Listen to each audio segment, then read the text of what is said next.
All right. Do you have any questions for him? Okay. All right. So let's look at a training video where I saw NAFDAC boss sachets of water, pure water actually. Yeah, that's what we call it. Um, from their factory, boss, their van, and everything. And the first question that came to my head was, is this actually the right or the proper way to go about this? But anyways, let's watch the video and we'll be right back to the studio.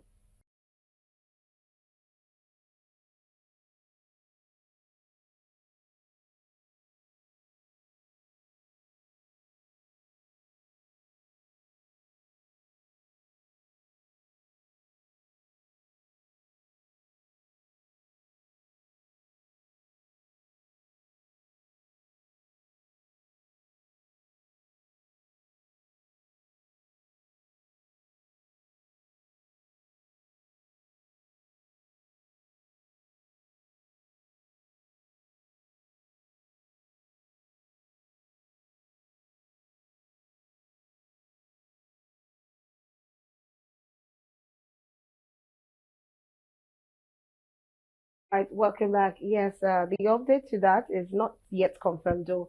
Is now Jack said they are not the one, but I've not really confirmed that. But still, if actually that was NAFDAC or impersonators, pretending to be an official of NAFDAC and coming to do that, for me, I think that is totally wrong. There are other ways you could have gone about it, but I want to know, even if it's fake, you said something. You said it's fake, even if it's fake, really. Actually, they've disassociated themselves from that action because in Nigeria anything can happen. You see some policemen on the highway stopping you, collecting money, and when you report, they say it's not part of them. So, yes, now those of us who travel, we have experience on these things. I remember one of my friends who said he's now retired, the assistant to the general police. He said, if you see any some police checkpoint, be very careful. Don't argue with them. Yeah. Because anything can happen and nothing will happen. Because even there, when you go to the station, they will say, our men were not there. So to whom do you go to? Wow. Like this one now, they said they are not the one. But then, since they've now said they are not the one, whom do we blame? Whether it is fake, yes, I use the word fake. But what is not fake in Nigeria today? The life we are living is fake. The air we are breathing is fake. Everyone is polluted. But even if it is fake now, they should have been able to arrest those who produce. Who did? Yeah. Right? Or who was actually doing that? Yes. You see, the problem is that we like media trials. Before they bring these things to the public, they should have been able to arrest those behind it. They didn't do that. But then they should have investigated what the content was it fake? Was it not? Were they not licensed? But let me tell you one thing. We discovered so many things. When we come out, we say what we saw. We discovered that some of this NAFDAC number is part of the telephone number. The fake ones, yes.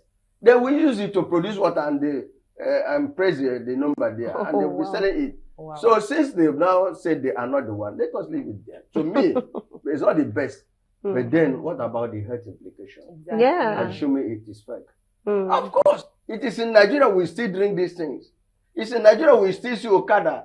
It's in Nigeria we still use this keke. Even the mega city in Lagos, right? So, but then, are we supposed to be drinking this sachet water at this stage? Are we supposed? We're not supposed to do this. We are not supposed to do this. Even the table water, most of them are fake. Honestly, you go if you travel. I am from the east. If you don't buy your table water here, don't buy on the road, because myself I bought one at a checkpoint. I don't want to mention the name. Yeah. So when I bought it, then before I tried to, it has opened and I saw some particles. Oh wow! So some about this thing, don't buy. Including recharge card, don't buy on the check. I mean, the highway, because you are not sure what to do. I'm inquisitive. But you might be lucky. But those of us who have you mean they would have used the voucher? Yes, they've used it, and they will sell it. And the moment they sell it to you, they disappear. Oh wow! The same thing with this water we're talking about. And the sachet of this water is not. It's 20 naira, right? 2 for 15 naira. But then let them go after those The driver is that. The driver knows where Yeah. from. Let them go and investigate the company that produces it. Yes, the company that produces it, and who are those persons that came out and impersonated the NAFDAC officials, stating that they are NAFDAC, and was doing that even on the Express. I don't know. That can be very. It's possible they are the one, but they will deny it. Exactly. Also, it's possible they will deny it, but then since they've not. If you see them, even at checkpoint, see Nigerian police, they turn some of them. They cover their names. So the same thing here now. Names, numbers. So maybe the driver must have refused to give them whatever. Okay, all right, if we say so. But anyways, NAFDAC should actually look into this and confirm what exactly went wrong there. Both the perpetrator and, of course, the offender. Both of them look like an offender to me. I don't know. Because for someone to bust your pure water, I do not want to believe it's just because of the give me something. Yeah. I don't want to believe that. There's probably something else that was wrong with that water. Anyways, let's quickly check Nwoko, where he was advocating dialogue with Biafra agitators over militarized approach. And, of course, this has, we know about this. This Biafra is something we basically try to avoid to speak on national television. Do you understand? But looking at the angle Nwoko is coming from, that's the only reason why I'm bringing it on board. So we just have to be careful what we say.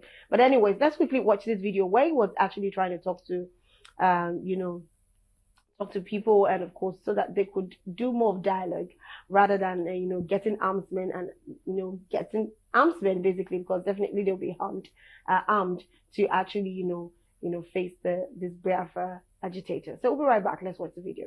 It's just the fact that there's insecurity across the nation, and we keep talking about it and keep thinking that empowering our soldiers or our police is the solution. I take a different view. I've always said that we must look at the reasons why people are agitating, why people are fighting, why they are willing to carry guns to be killed or kill. We just we all know, for instance, that tomorrow we are expected to be in Anambra State for the burial of our departed colleague, Senator Oba. But most of the senators that you ask are unwilling to go to Southeast because of the dangers posed by those who are disgruntled.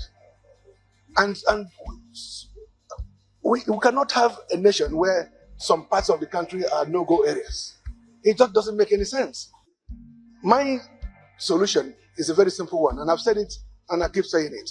We need to have a national dialogue. We need to bring all the dissenting voices, all the groups that are agitating for one thing or the other. Mr. President, let's talk to them. Let's talk to them, just like the IRA and the British government did over some time ago. We just need to dialogue. And that is the only way we can resolve this. But if we just keep thinking that it's about pumping money to the military or buying some attack helicopters, it just wouldn't work. Because you can't kill ideas just with barrels of gun. And most of these people have resolved to die because of how they have seen themselves over time. They are just operating in our space without any control or regulation. And we are losing. Nigerians are losing. I remember many years ago in the UK, in Ireland, in France, the parliamentarians made laws that made Facebook and other platforms to establish offices in their countries. And the importance of this cannot be overemphasized. One, it will create jobs. When they have an office here in Nigeria, whether it's in Lagos or Abuja, it will create a number of jobs. Two, because they are operating here, they will pay taxes, so revenue will be generated. Three, it will help to transfer technology because our people will be learning. Either they are being taught here or they go to the headquarters to learn and be trained. Fourthly, it will help to deal with the difficulties in litigations. All right, welcome back. Very briefly, in just about 2 minutes, Mazi, what's your take on listening to what Ned Walker said? Because for me, he's making, A lot of sense. you know, some good sense, some good sense. So, what you say? Yeah, well, it's a very sensitive topic to discuss, especially on the national TV, and especially something that happens from my own area. Okay. I think you said it all. Dialogue is key. When a child is crying, pointing at a particular place, you need to go there. So many people have called this. Even the judiciary has said, I think sometime in June, the judiciary said, go, that the judge said, I'm giving you up to September, go and sort it out politically. Also, I also remember that the Federal High Court acquitted him for 7 charges. And then when the matter went to Court of Appeal, he was discharged of all of them. The government went to Supreme Court. They didn't file their defense till after 6 months or thereabout. So many people have appealed for the relief of this young man. And the dialogue is key, so that you listen to them. Two cannot make it right.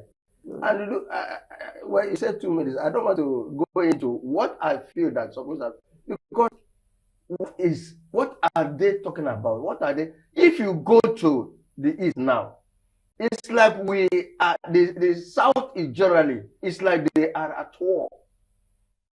One of my friends traveled last week. Of course, I was last week. From Ore to Umahia to Aba. It should be, if you count, it's more than 100 checkpoints. Not too far away from each other. What are they doing? Collecting money. And that is, I want to go to that area. But then, after the Civil War, General Gowon said, no victor, no victor. Those 3 hours, have they implemented it? You go from Onitsha, after Onitsha, there's no road to Umahia. The road to Aba. So from Olu, Nkwere, Mbise, to Umahia, no road. They are all federal roads. So I think there's need, urgent need, for the government to enter into a sincere and genuine dialogue with our people. Let me use the word, let me bring it, because we are suffering. I was on air when they started this sit at home. Even yesterday was sit at home. Yeah. There was nothing. But then I don't know what actually happened in these recent 2 weeks. Killings. And I remember I've called and I said, even now they can from Umahia, right? But sit at home is not being fully implemented in Umahia. A month days ago, but now you dare not go and open your shops or whatever. So I think I agree with him. Not only ordinary dialogue, not to fulfill all righteousness. Let there be a genuine, honest, transparent dialogue. Monday, who was also accused, he has been released. Then so many people have appealed. I mean, the Abanibe took Nambekano. He even talked about it last week on television. So many people, the wife of Jugo also called about it, said about it. So I think, let the federal government do the needful. Call them and say, my children, if you can dialogue with Boko Haram, if you can dialogue with those kidnappers, why can't you dialogue with these people? That's my case. Okay, all right. Yes, that's the case. Which, like I said, I actually buy into the idea Ned Walker shared. So I said, okay, let's bring up the video and hear what I thought Femi was going to be here, but unfortunately, to also hear what he has to say, because he always gives very good analysis sometimes to things like this that the people don't really see the angles to it. Anyways, we've come to the end of the program. Thank you so much, Mazi, for doing justice to all of our topics today.